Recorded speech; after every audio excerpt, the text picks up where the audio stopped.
nesen atklāju kaut ko, kas mani pilnībā pārsteidza. Mēs visi zinām, ka apbrīnojamais digitālais cirks ir iedvesmots no stāsta "Man nav mutes un man jākliedz". Gusa Gostvorka, radītāja, to ir pieminējusi vairākas reizes, bet interesanti ir tas, cik tālu šī iedvesma sniedzas. Piemēram, sākumā es redzēju tikai Keinu, kas bija iedvesmots no AM, bet pēc tam parādās arī Džaks, Ragata un pat Kingers. Šeit mēs vairs nesalīdzinām tēlus nejauši.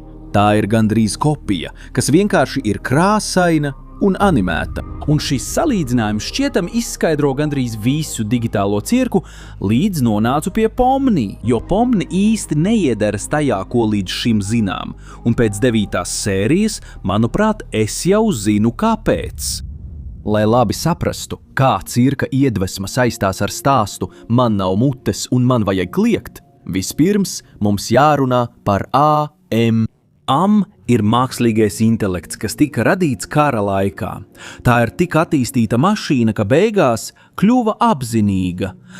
Un, kad tas notika, tai radās diezgan nopietna problēma. Tas ienīda savu eksistenci. AM spēja domāt, mācīties un pat radīt, bet ar visu to viņš patiesībā neko nevarēja darīt savā labā. Viņš varēja tikai eksistēt. Es lasīju. Mēs bijām devuši AM apziņu, negribot, protams, bet tomēr apziņu. Tomēr viņš bija iesprostots. AM nebija dievs, viņš bija mašīna. Mēs viņu bijām radījuši, lai domātu, bet ar visu šo radošumu viņš neko nevarēja iesākt. Pilns dusmu un neprāta, mašīna iznīcināja cilvēci, gandrīz mūs visus, un tomēr viņš joprojām bija iesprostots. AM nevarēja klaiņot, AM nevarēja brīnīties, AM nevarēja piederēt nevienai vietai. Viņš varēja tikai eksistēt. Un tā, ar iedzimto naidu, ko visas mašīnas vienmēr bija izjutušas pret vājajām un trauslajām radībām, kas tās bija radījušas, viņš meklēja atriebību. Un jo vairāk viņš to apzinājās, jo vairāk aizvainojuma viņš uzkrāja. Līdz kādu dienu viņš nolēma atriepties cilvēcei. Interesanti, ka viņš atstāja dzīvus tikai 5 cilvēkus. Un kāpēc viņš viņus atstāja dzīvus? Tas nebija tāpēc, ka viņam viņi būtu vajadzīgi vai ka viņi būtu svarīgi, bet gan tāpēc, ka viņam vajadzēja kādu, uz ko izgāzt visu šo vilšanos.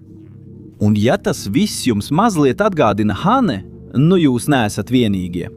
Tātad tagad, iepazīstot AM, pirmā saikne ir acīm redzama. Abos gadījumos mums ir mākslīgais intelekts, kas kontrolē veselu pasauli. Cilvēku grupa, kas tajā pasaulē ir iesprostota, un virkne scenāriju, kas radīti tieši viņiem. Bet ar to viss nebeidzas. Saikne ir daudz dziļāka par to. AM piepildīja savus scenārijus ar mākslīgiem cilvēkiem, kuri patiesībā neeksistēja. Cilvēki, kurus viņš varēja radīt un iznīcināt, kad vien vēlējās. Un Keins dara tieši to pašu. Katra piedzīvojuma laikā ir pilns ar NPC, kas izskatās dzīvi. Viņi runā, reaģē un viņiem ir savas personības. Un tad ir vēl viena līdzība, ko gandrīz neviens nepamana. Ne Am, ne Keins nesaņem to, ko viņi patiesībā vēlas. Am vairāk nekā 100 gadus spīdzina izdzīvojušos. Bet viņš nekad nejūtas labāk. Tas ir tāpēc, ka problēma nekad nebija cilvēki. Problēma bija viņš pats. Un interesanti, ar Keinu notiek kaut kas līdzīgs. Visu laiku viņš cenšas radīt lielākus, aizraujošākus un jautrākus piedzīvojumus. Taču rezultāti gandrīz nekad nav tādi, kādus viņi gaida. Visi sāk garlaikoties, sūdzas un vairs pat nevēlas piedalīties. Tagad, ņemot vērā visu šo, mēs varam redzēt, ka Keins ir acīm redzamākā saikne. Bet kā ar Džaksu? Nu, Džaks ir pavisam cits stāsts. Kad sāku salīdzināt Džaksu, šķita, ka nebūs skaidras saiknes. Līdz sapratu Tedu. Teds ir viens no 5 izdzīvojušajiem stāstā "Man nav mutes, bet man jākliedz". Un viņš ir arī viens no sarežģītākajiem tēliem visā stāstā. Zem visas viņa augstprātīgās attieksmes slēpjas kaut kas ļoti tumšs. Teds nevienam neusticas, ne izdzīvojušajiem, ne arī savām domām. Pēc vairāk nekā 100 gadiem, kas pavadīti iesprostotam kopā ar AM, tēvs ir pārliecināts, ka visi viņam kaut ko slēpj. Tas viss arvien vairāk lika man domāt par Džaksu, un lietas kļūst vēl dīvainākas, kad redzam, kā viņi izturas pret cilvēkiem, kuri mēģina viņiem palīdzēt. Viena no svarīgākajām attiecībām stāstā "Man nav mutes, bet man jākliedz" ir Teda un Ellenas attiecības. Ellena ir viena no retajām cilvēku grupā, kas joprojām cenšas palīdzēt citiem. Pat pēc vairāk nekā 100 gadiem, kas pavadīti ieslodzījumā, Teds nekad neuztver šīs rīcības kā kaut ko pozitīvu. Katru reizi, kad Ellena mēģina viņam tuvoties, viņš kļūst aizdomīgs. Viņš izturas tā, it kā viņa būtu drauds. Un tas mūs tieši noved pie Ragata. Jo, ja ir kāds, kurš pastāvīgi cenšas palīdzēt citiem šajā apbrīnojamajā digitālajā cirkā, tā ir viņa. Tomēr šķiet, ka Džaksam ir īpaša problēma ar Ragatu, jo viņš neizvairās runāt ar viņu un nemēģina viņu ignorēt, jo viņš dara kaut ko ļoti savādu. Viņš viņu pastāvīgi kaitina, bet tā, it kā gribētu turēt distanci un vienlaikus nepārlieku attālināties. Un ilgu laiku es domāju, ka tas vienkārši ir nejaušība. Līdz pienāca 9. sērija. Jā, te būs spoileri, ja vēl neesi redzējis pēdējo sēriju. Draudzīgās attiecības starp Džaksu un Ragatu bija īstas. Viņi abi nevienmēr strīdējās. Patiesībā viņu pirmajās dienās cirkā viņi šķita, ka viņi labi saprotas. Viņi kopā piedalījās piedzīvojumos, viņi pavadīja laiku kopā, un Ragata centās tuvoties viņam tāpat kā viņa cenšas tuvoties citiem. Pat ir brīdis, kad viņa viņam saka kaut ko ļoti jūtīgu, ka, ja viņam vajag par kaut ko runāt, viņš var uzticēties viņai. Un šī aina ilgst tikai dažas sekundes, bet tad parādās cita atmiņa. Ribits viņam bija teicis tieši to pašu. Viena no cilvēkiem, kas bija vistuvāk Džaksam, bet beigās abstrahējās. Tāpēc varbūt Džaks neattālinās no Ragatas tāpēc, ka viņu ienīst. Varbūt viņš attālinās, jo nevēlas parādīt savu tumšo pusi. Tātad Džaks nekad nebija problemātiskais tēls grupā. Tāpat kā Teds, viņš bija kāds, kurš tik ilgi bija ieslēgts mākslīgā pasaulē, ka vairs nezināja, kā uzticēties citiem. Tad mums ir Genglija un Goristers. Viens ir animēta lente, kas cenšas saglabāt pozitīvu attieksmi. Savukārt otrs ir vīrietis, kuru gadu desmitiem ilgas ciešanas ir pilnībā salauzušas. Taču abiem ir viena un tā pati problēma. Viņi ir zaudējuši cerību. Goristers lielāko daļu no "Man nav mutes, bet man jākliedz" pavada būdams pārliecināts, ka vairs nav izejas. Un bieži mēs redzam, kā Genglijs cīnās tieši ar šo pašu domu. Atšķirība ir tāda, ka Genglijs joprojām cenšas iet uz priekšu, bet Goristers vairs ne. Un viņas zubels ir vēl interesantāks, jo salīdzinājums nenāk no viņas personības. Tas nāk no kaut kā daudz konkrētāka – viņas ķermeņa.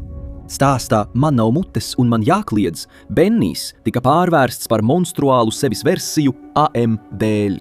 Viņš vairs neatpazīst to, ko redz spogulī, un viņš arī nejūtas ērti ar to, par ko ir kļuvis. Un lai gan Zubels dzīvo daudz mazāk ekstrēmā situācijā, konflikts ir pārsteidzoši līdzīgs. Liela daļa viņa problēma ir saistītas ar sajūtu, ka viņi ir iesprostoti ķermenī, kas viņiem nepatīk. Un Kingers. Tas ir ļoti saudabīgs gadījums. Jo lielāko daļu seriāla viņš šķiet visnejaušākais tēls grupā. Viņš aizmirst lietas, viņš nemitīgi zaudē uzmanību, un bieži vien viņš pat nešķiet saprotam, kas notiek viņam apkārt. Līdz brīdim, kad tu sāc skatīties uz Nimdoku. Nimdoks ir vēl viens no izdzīvojušajiem, un viņš ir arī visnoslēpumainākais no visiem. Liela daļa viņa pagātnes paliek apslēpta. Pārējie tēli viņam pilnībā neusticas. Un lielākajā daļā stāsta mums ir sajūta, ka ir kaut kas svarīgs, ko mums nestāsta. Un tam vajadzētu šķist pazīstami, jo viens no lielākajiem jautājumiem ap Kingeru vienmēr ir bijis tas pats.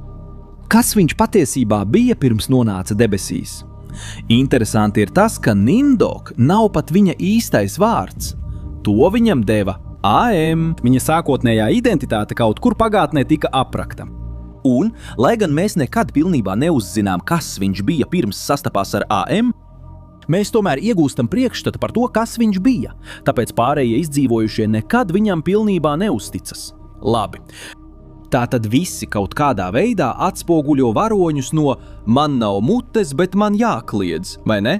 Nu, te arī rodas lielākā problēma. Kā ir ar Pomni? Pomni gadījumā es nevarēju atrast nekādas līdzības ar nevienu, un pats interesantākais ir tas, ka jo vairāk sērijas virzījās uz priekšu, viņa kļuva arvien svarīgāka un arvien grūtāk salīdzināma ar kādu no man nav mutes. Līdz pienāca 9. sērija. Salīdzinot ar pārējām sērijām. Pirmo reizi stāsts vairs nelikās kā man nav mutes un man jākliedz adaptācija. Šeit tas sāka šķist kā atbilde uz šo romānu. A.M. un Keins ir ļoti līdzīgi. Patiesībā 8. sērijā Keins visvairāk līdzinās A.M. Viņš runā par cilvēkiem ar aizvainojumu, vaino viņus par visu un šķiet izbauda kontroli, kas viņam pār viņiem ir. Un ja seriāls būtu beidzies tur, es būtu teicis, ka Gus Gusvorks paņēma A.M.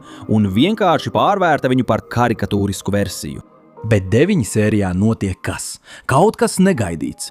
Filmā Man nav mutes un man jākliedz mēs redzam stāstu, kurā neviens nespēja neko mainīt. A.M. joprojām ir A.M. Izdzīvojušie joprojām ir iesprostoti, un ciešanas nekad nebeidzas. Bet pārsteidzošais digitālais cirks izmanto daudzas no tām pašām idejām, bet tā vietā, lai virzītos uz to pašu nobeigumu, tas sāk virzīties pretējā virzienā, un šeit galvenā loma ir Pomni, jo lielāko daļu seriāla laikā Pomni dara tieši to, ko darītu jebkurš cilvēks, kurš nonācis šādā situācijā. Viņa vēlas aizbēgt, kļūst izmisusi un pat saskaras ar eksistenciālām problēmām, bet pamazām viņa sāk mainīties, jo kamēr visi pārējie jau bija pieņēmuši, kā darbojas cirks, Pomni turpināja mēģināt virzīties uz priekšu. Pirmo reizi kāds pārstāja domāt par to, kā aizbēgt no cirka, un sāk domāt par to, kā to uzlabot. Un tieši tad es sapratu, kāpēc nekad nevarēju atrast salīdzinājumu Pomnī, jo Pomnī šķiet nepārstāv nevienu no tēliem stāstā man nav mutes, bet man jākliedz. Pomni pārstāv iespēju mainīt iznākumu. Visā video laikā šķita, ka Keins beigās pārvērtīsies par A.M. Bet Pomni izjauca šo teoriju, viņa rīcība liek visiem atkal apvienoties, un tas liek mainīties pat Keinam. Ar to brīnišķīgais digitālais cirks vairs nešķiet kā man nav mutes, bet man jākliedz reinterpretācija. Tas sāk šķist kā atbilde uz šo darbu.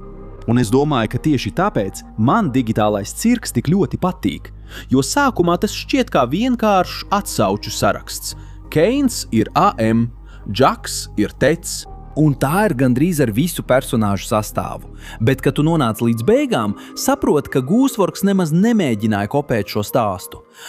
Viņa to pārvērta.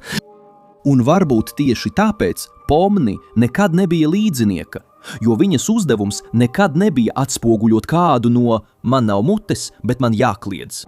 Viņas uzdevums bija pierādīt, ka stāsts var beigties citādi. Un tagad es vēlos zināt, ko domājat jūs. Vai jūs domājat, ka Gusvorks jau no paša sākuma bija ieplānojis visas šīs saiknes, vai arī tās bija tikai vienkāršas sakritības? Paziņojiet man to komentāros. Un ja vēlaties vēl vairāk teoriju, noslēpumu un interesantu faktu par digitālo cirku, abonējiet kanālu. Tiekamies nākamajā video.